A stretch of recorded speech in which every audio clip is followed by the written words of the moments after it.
బెజవాడ పోలీసులు ఒక అద్భుతమైనటువంటి కొత్త ఆలోచన చేశారు. ఈనాటి పరిస్థితులకు అనుగుణంగా కావాల్సినటువంటి ట్రైనింగ్.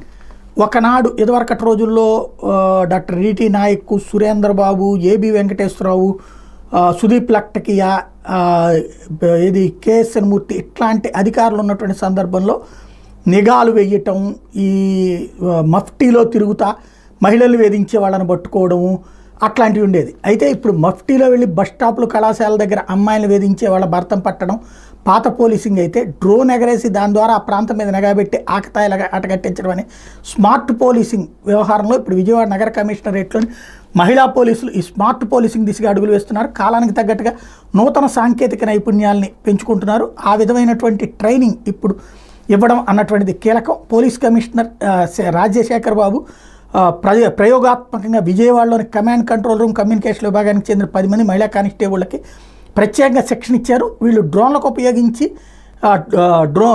ఉపయోగించి ట్రాఫిక్ సమస్యలు, వీఐపీల రాకపోకలకు నిఘా తదితర విధులు నిర్వర్తిస్తున్నారు. ప్రయోగాత్మకంగా మొదలుపెట్టినటువంటి శిక్షణ కార్యక్రమం విజయవంతమైంది.